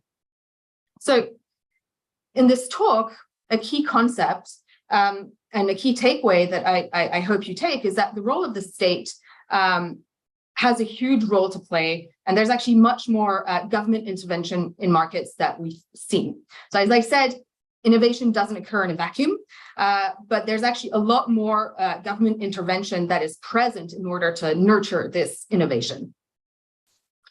So you can think of state intervention in the economy as a spectrum, though of course I want to stress that this is highly stylized and compressed to one dimension, which is obviously not the case in practice. But you can think of the green economy, the vision for the low carbon economy that delivers on net zero, right? That our goal, as being realized in a multitude of universes. So in one universe, on one end of the spectrum, you have full state control, where all green economic output is mandated by a central planner. These new green technologies are mostly owned by the state. And on the complete other end of the spectrum, in another universe of fully private market economy for the green transition, the innovation here comes mostly from the private sector, and government intervention is minimal. And again, in practice, there is not a single country that fully conforms to these archetypes. And so in the middle, you have an economy where the private and public sector coexist and are jointly driving the push towards climate and AI innovation through public-private partnerships and so on. And so the goal and what key takeaway of this talk is that in practice, the state is much more present than we think. So as an example, think of the development and the rapid adoption of electric vehicles. So you might be tempted to think that much of the innovation came from private sector entrepreneurs in Silicon Valley, and indeed a lot of it did. But there's actually another reason for its success and its uptake. For example, California mandated the positioning of recharging docks in gas stations across the state. And of course, an electric vehicle is not going to do you much good if you can't recharge it regularly.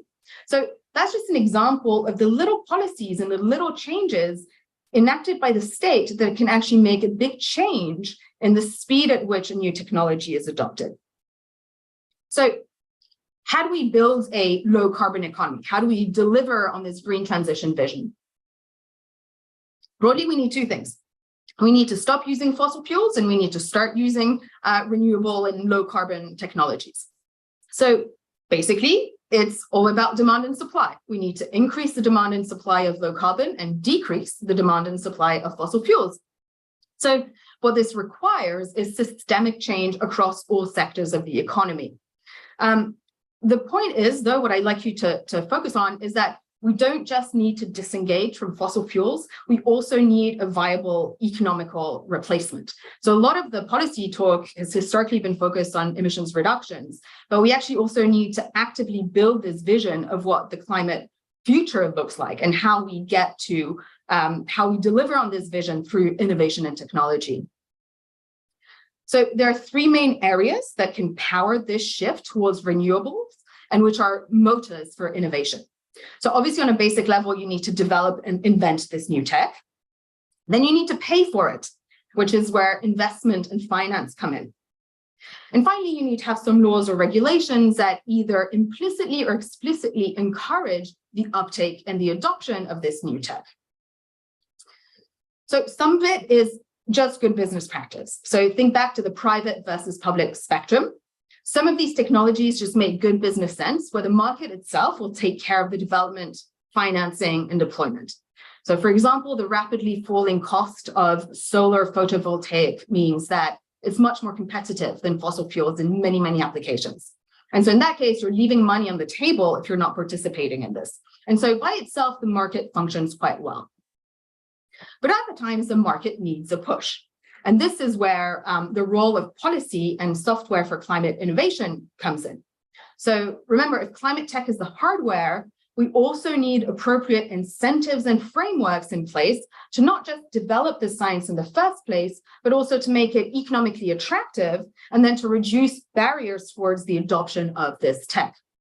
So one thing is not just about fixing market failures, little tweaks and financial plumbing. Sometimes the state can actively shape markets by creating demand for these sustainable technologies.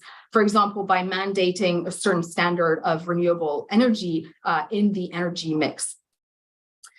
Crowding in private investment is a huge benefit of state intervention in the sense that the public balance sheet of the state can be leveraged to reduce the perceived risk for private sector investments. And so it's estimated that there's a multiplier effect. For every $1 of public sector investment, we tend to have $1.6 of private sector investment. So as an initial outlay, state intervention matters. Another role for the state to play in climate innovation is to foster innovation systems. So we know that innovation tends to be robust and dynamic when it occurs in a supportive and collaborative framework. So think about collaborations between research institutes, universities, private firms, and public agencies. So in that case, the state can act as the broker and the coordinator. And then, of course, the state has an important role to play in setting international collaboration, right? Because it's the state that does the negotiating. And so you can think of joint R&D ventures, agreeing on common standards, technology standards. For example, European countries do that a lot. So all of these are ways in which government intervention can support climate tech innovation. So you can think of the state as having several functions in order to create all of this supportive framework for the uptake of climate tech. So crucially, the state acts as an insurer. Because investment in the green future for a private sector investment or a new venture for a wannabe green entrepreneur is risky, the state has a unique position where it can de-risk investment, okay? So it caps the downside risk for investors. And think about at the very basic level, property rights. You know, property rights are fundamental in order to have commerce, right, in any society, and property rights are enforced by the state, okay? So that's how the state is in the background. The state can also act as a signal provider. And again, what it does is that it provides clear and credible signals from the future that the green transition is really happening, right? If you're an investor who wants to invest, has a choice to invest in a wind farm or a fossil fuel project, but you're not sure that the state is going to meet its climate targets in the future. You think they're actually not really serious about their climate targets. So actually, there's a lot of regulatory risk for you to invest in this wind farm. And even if you get the tech, it's just not going to be economically attractive. So the role of the state is really to provide credible signals from the future, to bind its hands at the outset. It also provides standards, right, to prevent greenwashing. For example, a lot of the ESG metrics, environmental, social, and government metrics in investment actually are right now completely voluntary and decided by the private sector. But there are efforts towards standardizing these metrics so that you can't just make up that you have an environmental impact. And then finally, the state acts as a market maker, and it does this through, again, I gave the example of setting standards for renewable energy consumption. So it creates demand out of nowhere. Supportive policies, right? The docking stations across the states in California, but also a whole host of other policies, such as training a labor force in the type of skills that are needed to succeed in a low carbon economy. So that's the role of the state. How do you do it in practice? So if the state wants to steer the economy towards low carbon or net zero, how does it do? And so remember, we have two main things that we need to do to deliver on the green transition. We need to stop using brown and start using green. So there's a well-known metaphor which asks, how do you make a donkey move? So you can either dangle a carrot in front of its face so it follows it, or you tap on its rump so that it moves forward to avoid the stick. And so you can think of climate innovation policies as having a bit of this flavor. And again, this is highly stylized. But sticks or disincentives can go from financial penalties to outright regulatory or regulations, such as preventing market access for fossil fuel heavy firms. While the carrots for green tech include a whole bunch of financial incentives, such as subsidies, rebates, credits, and so on. So while many of these incentives or disincentives are financial engineering, right, they're on the margin, there's also much more broad-based things and systemic changes that a state can do to encourage climate innovation. And this has to do with setting the strategic vision and ambitious goal for what a low-carbon economy should look like. For example, by committing to emissions reduction targets, signing on to the Paris Accords, mandating renewable energy use, and so on. So again, there's a whole host of non-financial factors that determine whether technology is adopted on a broad basis. It's not just whether it's profitable or not. One of these is regulatory standards. So as a thought example, imagine you've got two competing companies which are making electrical plugs. For whatever reason, one factory makes a plug with 2 prongs, but its competitor makes a plug with 3 prongs. Both have the same costs and revenues, the same profile in terms of risk and reward. But now imagine the public agencies mandate that for whatever safety reasons, electrical plugs should now only have 2 prongs.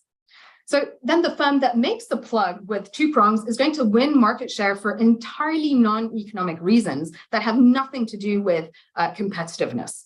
So again, regulation is much more broad-based than like these financial tweaks on the margin.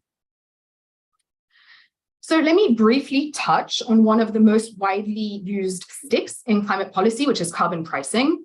It follows the polluter pays principle. You break it, you pay for it. Climate change is one of the biggest market failures of the last 2 centuries. And carbon pricing mechanisms are designed to remedy this. Currently, the real cost of emitting a ton of carbon dioxide is not reflected in the actual cost that a firm pays when it emits a ton of carbon dioxide, or when a consumer emits a ton of carbon dioxide, right? So the true social cost of carbon is not internalized. We call this an externality economics. And so by making carbon-based fuel sources more expensive than renewables, carbon pricing helps remedy this market failure. And importantly, it's a least cost way to reduce emissions in the sense that it's economically efficient because total costs are minimized. But so it's got a long history. Actually, most of climate innovation policy so far has been mostly sticks, mostly with discouraging brown, right? Discouraging the emissions of fossil fuels. Back in the 1990s, the US had an emissions trading scheme for sulfur dioxide permits to reduce acid rain. And it was actually quite successful. The EU, since 2005, has an emissions trading scheme for greenhouse gases, which has had mitigated success and has had some teething issues.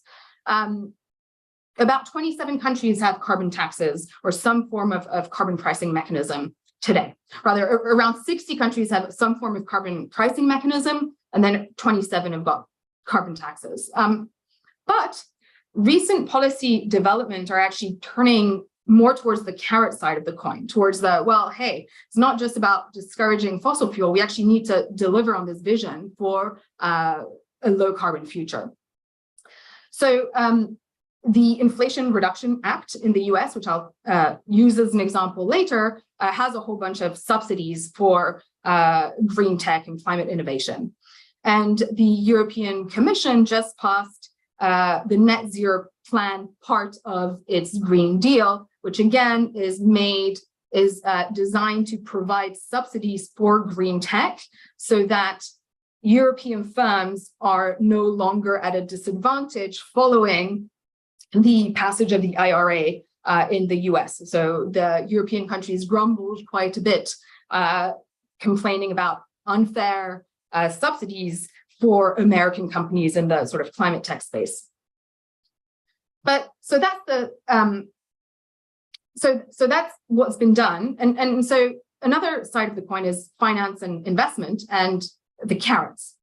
So it's clear, crystal, that public financing alone, whether that's through donors, states, multilateral organizations, or development finance banks, is nowhere near sufficient to meet the challenge that I outlined in the first few slides. Various international agencies have various scenarios, but broadly, we need $4 to $5 trillion a year from now until 2050 in order to meet these goals. So how do we catalyze this private sector investment in the transition? It's not just public money, we need private money. So again, we have the financial incentives for startups, for entrepreneurs. Subsidies is one of them. Fiscal policy matters. So I talked about a broader based industrial policy. Taxation matters a lot. And actually one of the main mechanisms through which a lot of these incentives or disincentives are delivered or passed through the economy is through fiscal policy, either by taxing you or giving you if you use brown, or giving you a rebate on that tax if you use green. Very briefly, there's a huge space in climate finance, which is the development of new financial products aimed at capitalizing on green finance. One example is green bonds, which is a form of debt financing for new projects. And so compared to a vanilla bond where a company or a government issues debt, here the debt is earmarked towards green projects. And then we have, of course, de-risking. So again, to deliver on the green transition, we need to look at the green side of the coin. And what's becoming clear is that innovation requires more carrots than sticks. So green tech can be high risk and high reward. And it's actually the role of investors and the private sector to determine different investors will have different risk appetites, right? And so finance is meant to allocate capital for a given risk tolerance level in various projects, right? So there's, of course, financial risk and technological risk. But I talked about regulatory risk, right? If the state doesn't stick to its climate promises, then actually it makes it less likely that an investment in a green project is going to be commercially viable. Another type of carrot that is important is that the reason carrots are important is that investment often in green energy projects tend to have a high capital expenditure requirement upfront. And you're paying for, because these have extremely long life cycles. And because of this high initial outlay, this is where public sector investment tends to sweeten the deal. And again, there's a multiplier effect. And so then there's, again, the various de-risking policies by the state, which are meant to cap the downside risk for investors and innovators and ensure they capture value. So the thing is, if the state doesn't ensure that the participants in the green transition capture value or derive any value from it, that they're not going to do it in the first place, right? You can't discipline capital if it's not crowded in the first place. And another key issue, of course, is making sure the public also captures the return on these investments, right? This is, of course, the subject of huge political debates that if through fiscal policy, the state pays for climate tech through investments, well, then essentially you're paying for it as a taxpayer. And so it's making sure that those benefits also accrue on an equitable basis to the taxpayer. Again, there's the issue of fairness and equity that cuts across every single aspect of climate policy. So what does it look like in practice, right? So I gave you a mental model of how we can think about climate innovation, the role of the state versus the private sector, whether incentives are sticks or carrots, and whether we're tackling the brown side of the coin or the green side of the coin. But these are then implemented in the real world. One key thing to remember is that climate policy is hard, right? And so even though the scale of the technical challenge is huge, remember that human ingenuity is unparalleled. We put a man on the moon, right? So really the fundamental challenge isn't technical, it's political and economic. And one of the reasons for this is that the benefits and costs of climate mitigation are not aligned. What I mean by this is that the benefits of reducing greenhouse gas emissions, of course, going to be felt now, but they're going to be felt hundreds of years in the future, and they're going to benefit everyone. Whereas the costs of climate policy, for example, a carbon tax, tend to be immediate, they tend to be very visible, and they tend to focus on specific groups. And so any climate policy, whether that's discouraging fossil fuels or encouraging innovation in green tech, is going to have some difficult trade-offs. There are going to be some winners and some losers. And typically, the losers tend to complain more, right? And so basically, a lot of the fundamental barriers towards climate action centers on distributional conflicts. And this is an example of the Gilets jaunes demonstrations in France a few years ago, which started as a protest against gas taxes. So that was extremely visible in people's in their household bills.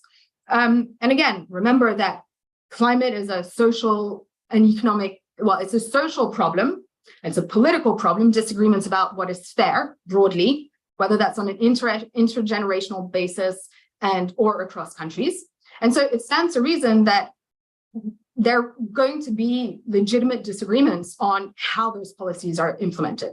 So I gave you a mental model for how to think about these incentives, but in practice, the way they're passed often requires a lot of negotiation behind the scenes. And so that's why you end up with policies that look a bit, they have some green subsidies, but they also have some fossil fuel subsidies. And so they might look a bit idiosyncratic, but that's because they went through the political negotiation process. So one key example is the US Inflation Reduction Act that was passed in the US recently, which is actually just a new version of what they tried to pass as the Green New Deal, but they had to call it inflation reduction in order to make it much more politically palatable. And so the Inflation Reduction Act is an example of carrots, mostly carrots. It's bottomless mimosas for everyone in terms of subsidies for green tech. The way the law works is that there are tax credits either for producing or investing in green tech. And those tax credits are just a percentage of the money you put, and they're uncapped. There's no upward bound, for 2/3 of those, there's no cap on how much the state is going to pay you and match that investment. So some estimates have shown that actually the US has significantly underestimated the amount of money that's going to be needed to be appropriated to pay for this bill. That's because there are also a bunch of multipliers. And that's an example of how to pass policies in practice. So one example is if you invest in a green tech project, you get a tax credit. But if you invest in a green tech project in a previously fossil fuel-based communities, right, a community of coal miners who are going to be losers from that policy, well, then you get a multiplier. So again, you're compensating the losers of that climate policy so that they complain less, so that you can then create a change in the political process. So again, this is like a marked difference in how we've approached policy in the past, where this is very much carrots based. to encourage the development of this green tech. And so this is what it looks like in the US. But broadly, you can recognize a lot of the software features that I was talking about earlier in the Inflation Reduction Act. So it tackles both demand and supply. So it incentivizes deployment of clean energy through production tax credits, but it also nudges energy demand towards low carbon, for example, by giving a 7,500 tax credit if you buy an electric vehicle. Again, free money, right? It's also technology agnostic, so that the incentives don't favor one technology over another, but crucially, it favors technologies made in the USA. And that is a very deliberate and strategic principle of the makers of this bill. And this is, again, because they want to increase the competitiveness of climate tech and green tech in the US. They want the US to be a powerhouse for green tech. And so this is where the EU comes in and complains and then tries to have this sort of tit for tat and increase their own subsidies for green tech. They're also upscaling their public financing massively. The Department of Energy is falling over itself to get dollars out of the door for a whole host of clean energy projects. And there's a whole bunch of other attendant provisions in the bill and accompanying policies, which have to do with labor, investment, fiscal policy, and so on, which again are meant to have this green industrial policy to generate this positive feedback loop to invest in the transition, right? So to try to change the politics of the green transition to so that it actually, like, you spur this virtuous cycle. There's obviously key areas of uncertainty. I haven't talked about the international context because actually a lot of the innovation is domestic, it's state-based. But against the backdrop of geopolitical risks, war, and obviously black swan events, who would have thunk the pandemic completely disrupting fossil fuel production, right? And then before it bounced back.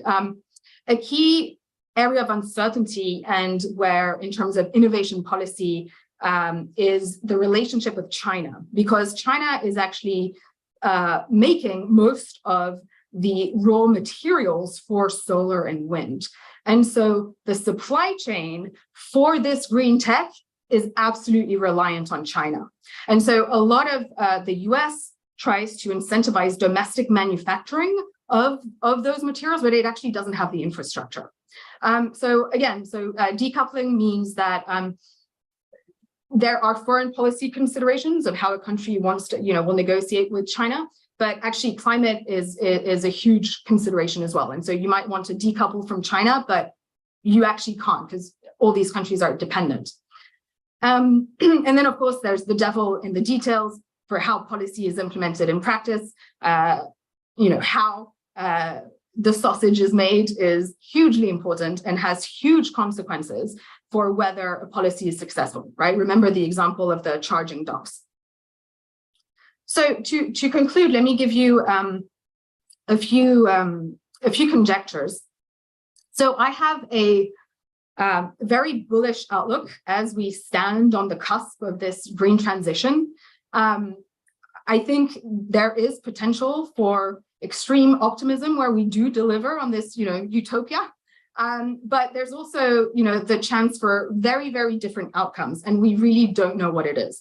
We're on the precipice of very little changes can have huge consequences. Because of the twin revolutions of artificial intelligence and green tech, policies around AI and how AI is managed and equity around AI are going to be really important to whether we can deliver on green tech and whether the benefits of the green transition are distributed across the society. So it's a transformative moment in history. Certainly, there's a lot of cause for optimism where we can generate these smart policies that steer our economies towards a more sustainable future. But it needs to be navigated carefully. And so hopefully, I hope I've offered you a few elements to think about how climate innovation policy works in practice. And thanks very much. And I'll take your questions. Thank you, Alice, for the lecture. That was great. So we have like 2 minutes left. So I'll maybe just ask one recent question that was asked by participants. So this was asked by one of the participants, and the question is, I'll just read it now. Different countries have different emissions. Is there a way artificial intelligence or machine learning can generalize and track how each country should be focusing into climate, be it policy, investment, subsidies, taxes, etc.? I didn't quite get that. Could you repeat? I apologize. I'll just post in the chat. 1 second. Yeah. Is there a way for AI to generalize how each country should be focusing its climate policies? Yeah, that should be the question. Yeah, no, is the answer. I mean, this is, so ML, I mean, as you've seen throughout the summer school, can of course help with greenhouse gas accounting. What it can do is, I think there are 3 things in terms of policy where I think it's ML can have a huge application. Number 1 is identifying sectors of interest. And so because we're in a predictive inferential framework, what you can look at various sectoral emissions and then use countries' institutional contexts, information about their legal systems, tax policies, labor policies. So these are all like integrated assessment models, and you can have a sense of what comparative advantage different countries will have. So for example, Ethiopia has a lot of hydro, and so it's a good idea to invest in hydro, whereas France has a lot of nuclear, right? So again, the green transition is going to look differently in different countries. One key thing where I think AI and innovation policy can help is, especially generative AI, is through translating a lot of insights for the local context. Because again, climate innovation policy is very different whether you're an entrepreneur in Silicon Valley or you're a farmer needing to implement the best, nitrogen capture system, right? But yes, is there, AI doesn't, so decisions are political, so there is no right answer, I guess is the fundamental answer to your question, right? These are decisions made by regulators. Yeah. All right. Thanks for answering that question, Alice. And yeah, I think that's the end of the lecture 3. And thanks, Alice, for joining us. We appreciate it. And thanks for all the participants in the audience, for attending the lecture. Thank you.